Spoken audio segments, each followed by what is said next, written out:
When discussing camshaft drive systems, we usually encounter chains, belt, or gears. But have you ever heard of systems that use the connecting rod as the primary drives for the camshaft? This is Ultramax, a unique technology from NSU that has been implemented in over 900,000 engines. But if this system has its advantages, why has it been left behind? Is there a major flaw? Or does it still have potential to be redeveloped with modern technology?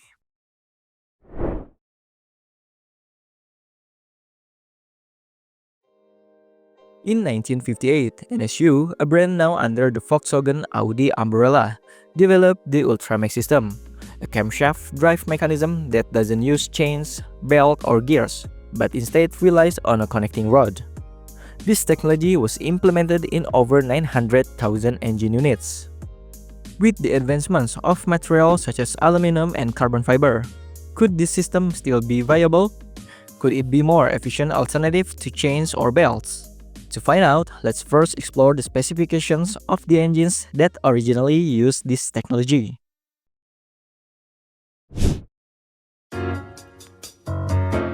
As we mentioned earlier, NSU produced over 900,000 engines with the Ultramax systems, 150,000 of which were used in motorcycles, including some that achieved success in racing events.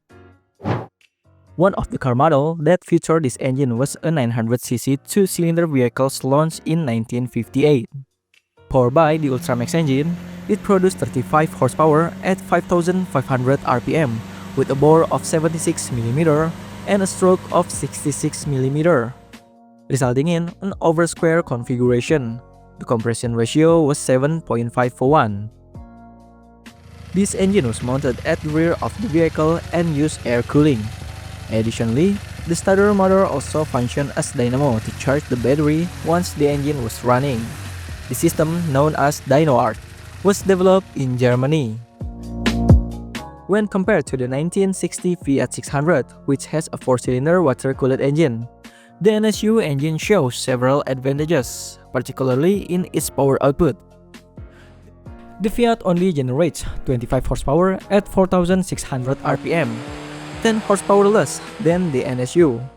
Even when compared to the Volkswagen Beetle, which has a 4-cylinder engine with twice the displacement, the NSU still holds up competitively, while the Beetle produces more power at 40 horsepower. Its engine operates at a lower RPM than the NSU. Thus, NSU's success caught the attention of Volkswagen. As various innovations by NSU began to steal their market share, Volkswagen eventually decided to acquire NSU. However, after further evaluation, they found the connecting rod-based variable valve timing system had some significant drawbacks, including a higher number of components, greater complexity, and production costs that were more expensive than chain or belts. Ultimately, Volkswagen chose to discontinue the production of this engine, making it just a part of automotive history. Additionally, another innovative NSU project, the rotary engine developed by Felix Wankel for the NSU Spider, also met a similar fate and was not continued. But is it really true that this system is better than the others? Now let's move on to the most interesting and anticipated part, which is the Ultramax camshaft drive system. Need custom CNC part fast and at an affordable price? We've got just the solution. JLC CNC, your trusted CNC machining partner for makers, engineers, and businesses around the globe. JLC CNC is a CNC machining partner ready to support you from prototyping to mass production. With just a bit of design input, they can precisely bring your design to life, just the way you're envisioned. Of course, JLC CNC offers a super fast production process. Your custom CNC order can be completed and shipped in just 3 to 5 business days. Worried about pricing? From prototypes to mass production, JLC CNC offers competitive rates with no hidden setup fees. Quality? No need to worry. JLC CNC uses advanced 3-axis and 5-axis CNC machines to ensure every detail matches your design perfectly. And of course, everything we've mentioned is based on our own experience using JLC CNC services to build a NAS server, which we use for editing and backup content on our channel FTShare. So if you have your own project, whether it's DIY electronics, robotics, or custom mechanical builds, you should definitely give JLC CNC a try. Get $70 off for new customers and $108 worth of aluminum coupons with just a $1 order. You can claim the coupons by clicking the link we've added in the description below. JLC CNC, fast to deliver, affordable to make, custom build to match. JLC CNC is here for every step of your project.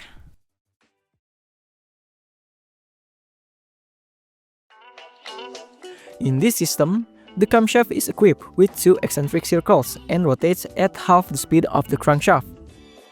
To achieve this ratio, a gear with twice the size is used, positioned below the camshaft. This gear is connected to the crankshaft, which also has two eccentric circles. To transmit the motion upward, a long connecting rod is added, linking the crankshaft to the upper part of the system. But here's where the problem lies. At low RPM, the valve spring can cause the camshaft to bounce back, making its rotation unstable. As a result, while the crankshaft continues rotating in one direction, the camshaft might start swinging erratically or even stop in one side. If this happens, the gas flow inside the engine will be disrupted. The fuel mixture may fail to enter the cylinder, and ultimately, the engine could stop operating. To address this issue, a second connecting rod was added. However, instead of placing it parallel to the first one at a 118-degree angle, this conrod installed at a 19-degree angle. This placement is intended to stabilize the mechanism and ensure it continues to function smoothly without experiencing the bouncing effect or losing rotational momentum. Additionally, the camshaft is also equipped with a counterweight to compensate for the imbalance caused by the 19-degree angle. This system is made more flexible by attaching its upper part to a floating mechanism with small tolerances, allowing it to move up or down in response to change during engine operation. To further enhance its stability, a third connecting rod is added as a link between the upper and lower parts of the system. Since it is positioned near the two main connecting rods, this rod undergoes the same thermal expansion when the engine heats up. As a result, the length change due to heat will not interfere with the overall movement of the system, ensuring the engine continues to operate optimally.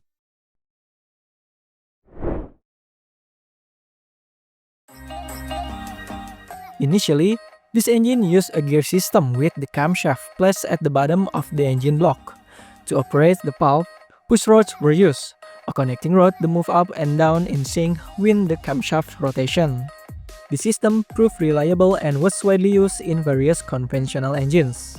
However, there was a major drawback. Its valve required a separate push rod, which eventually added significant weight and limited the engine's maximum RPM. As an alternative, NSU developed the Ultramax system with two connecting rods to reduce weight while increasing efficiency. Unlike traditional pushrod systems that rely on a spring to move the valves and pushrod simultaneously, this system is lighter and more responsive. In conventional engines, increasing RPM risks causing valve floating, where the valve no longer flow the cam profile perfectly, resulting in gas leakage and a reduction in performance. Due to this limitation, pushrod engines are generally only suitable for low RPM. However, thanks to the lighter connecting rod system, the NSU engine was able to reach up to 5000 RPM, a relatively high figure for a small engine in its era. Additionally, the combustion occurs twice as often in a single cycle, significantly increasing the power output. Theoretically, the increase in RPM doubles, which can be interpreted as the effect capacity of the engine being equivalent to an engine with twice the cylinder volume. This explains why the small engine can produce such significant power. However, there is of course a fatal consequence. The wear on components also increases much faster. In terms of design, this engine is certainly very compact. The gearbox is directly integrated into the rear part of the engine block, with the gears directly connecting from the crankshaft to the clutch and gearbox shaft, similar to the system used in motorcycles. This makes the engine lighter and more space efficient. Additionally, the cooling fan ensures optimal airflow, allowing the engine performance to remain stable even when operating at high RPMs. With its lightweight and substantial power for its capacity, the NSU PRS is capable of reaching speeds of over 60 mph, or about 100 km/h, an extraordinary achievement for a small car of its time. Every engine has its own way of transmitting power from the crankshaft to the camshaft. Many engines use gears as the main connection. However, the greater the weight that needs to be supported. Additionally, the friction between the gears leads to faster wear, requiring regular maintenance and higher costs. Not only that, gear systems also tend to be noisier. The friction between the gears can sound like a race car's gearbox, rough and mechanical. On top of that, the friction between many gears can result in some power loss compared to more direct mechanism like the connecting rod. Of course, there are alternatives. One of them is using a single large gear that directly connects the crankshaft to the camshaft. But the problem is, the size of the gears must be very large to maintain the connecting rotational ratio, which ultimately makes the engine larger and less practical. This is why many manufacturers choose a combination of smaller gears, which still present its own challenge in terms of weight and mechanical complexity. Compared to this complicated gear system, the connecting rod in the Ultramax system offers a simpler solution. Its weight may not differ much, but the system reduces the number of friction points, making the mechanism more efficient and easier to maintain.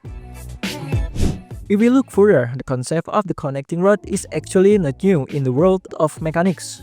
One of the most famous applications can be found in the steam locomotives. There, the connecting rod is used to synchronize multiple wheels simultaneously, ensuring better traction and stable movements. Since it is connected to two or more wheels, its rotation becomes more stable and can be easily balanced using a counterweight. However, despite having a good balance solution, the system also has to adapt to other technical challenges, particularly related to the thermal expansion caused by the engine's heat. Therefore, to address the change in component size when the temperatures rise, NSU use a thermal expansion mechanism that ensures the components continue to work optimally without excessive friction. In the modern era, technologies like hydraulic lifters have replaced the need for this complex thermal expansion system. With hydraulic lifters, valve adjustment can be automatically compensated, making additional mechanisms like those used in the Ultramax system no longer necessary. With all the advantages it offers, the Ultramax system certainly has interesting concept. But is the system still viable in the modern era? Or is there a strong reason why this technology was eventually abandoned?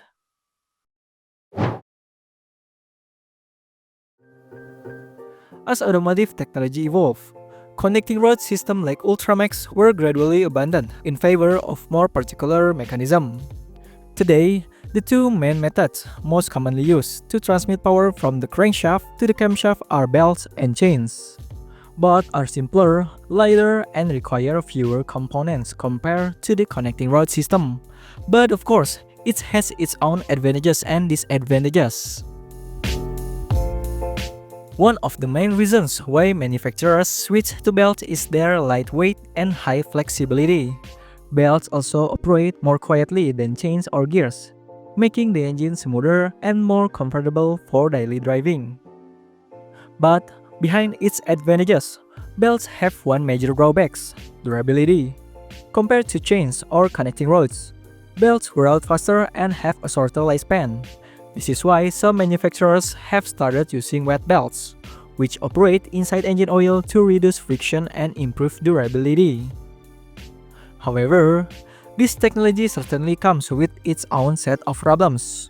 For instance, if fuel leaks past the piston rings and mix with the engine oil, the chemicals in the fuel can damage the belt material. If the belt begins to degrade, small particles can clog the oil pump, and in the worst case scenario, This could lead to a catastrophic engine failure. As an alternative, chains offer higher durability compared to belts.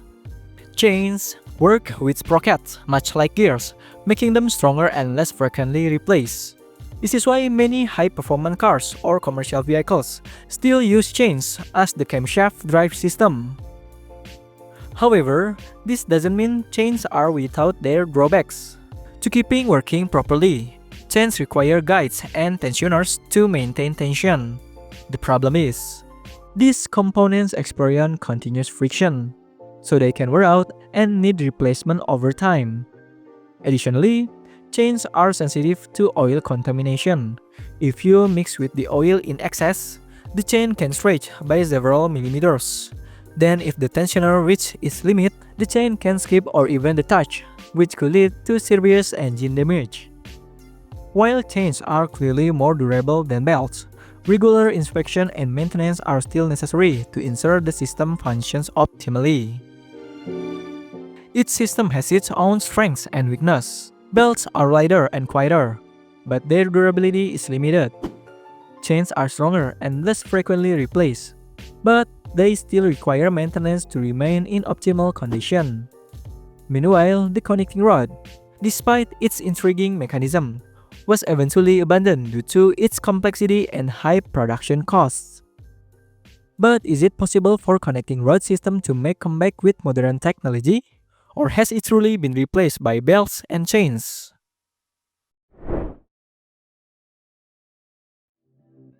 From a technical standpoint, the connecting rod system in variable valve timing actually has some interesting advantages. Compared to the chains or gears, this system operates more quietly, experiences less wear, and is lighter. Additionally, its mechanism offers high precision in valve timing, a crucial factor in improving engine efficiency and performance. With advancements in material technology, such as high-strength aluminum alloys or even carbon fiber, it's possible that this system could be made more efficient. When compared to the wet belt, which still has durability issues, it's possible that the connecting rod might offer a more alternative in the future. However, of course, there are challenges that must be addressed. One of the main issues is the length of the connecting rod, which will increase if the cylinder head is lower or if the system is applied to an engine with larger dimensions. The longer the connecting rod, the greater the potential for uncontrolled thermal expansion. If not managed, this could disrupt the mechanism or even cause mechanical failure. To address the issue of thermal expansion, one solution that can be applied is the Oldham coupling. This mechanism allows some flexibility in the movement of the connecting rod, compensating for excessive expansion. This way, the system can continue to operate optimally without blockage or mechanical disruption due to temperature change. But the question is, will automotive manufacturers be willing to revive this system? Or will future technology lead us in different direction? Leave your thoughts in the comment section below.